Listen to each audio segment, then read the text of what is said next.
திருச்சிற்றம்பலம். திருவாசகத்தின் 4ஆம் தலைப்பான போற்றி திரு அகவல் எனும் பாடலின் பொருளை அறிந்து கொண்டிருக்கிறோம். இன்று 100ஆம் வரி முதற்கொண்டு 110ஆம் வரி வரையிலான பொருள் விளக்கத்தை அறிவோமா? வாருங்கள்.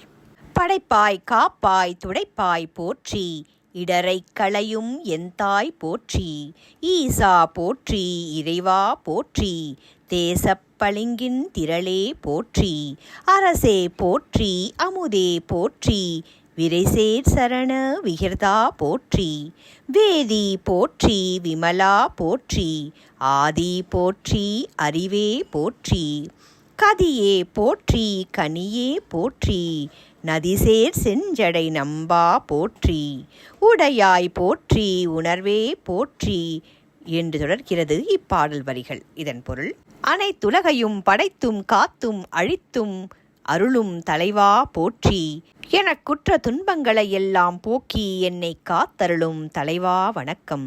ஈசனே வணக்கம், இறைவா வணக்கம், ஒளி வீசும் பளிங்கு போன்ற உருவே உன் திருவடிக்கு வணக்கம். உயிராளும் அரசனே வணக்கம், உயிரளிக்கும் அமுதனே வணக்கம். வாச மலர் மனம் கமழும் திருவடிப்பேரே வணக்கம். வேத முதல்வா வணக்கம், மலங்கள் அற்றவனே வணக்கம்.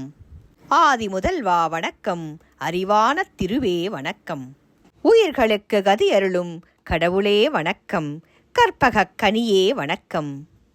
கங்கை நதியை தலையில் கொண்டவா வணக்கம், எம்மை ஆட்கொள்ளும் உடையவனே வணக்கம், எம் உயிரின் உணர்வே வணக்கம். கடைக்கோடியில் இருக்கும் நான் உனக்கு என்றும் அடிமை, பெருமானே வணக்கம் என்று தொடர்கிறது இப்பாடல் வரிகள். நன்றி. மீண்டும் சந்திப்போம்.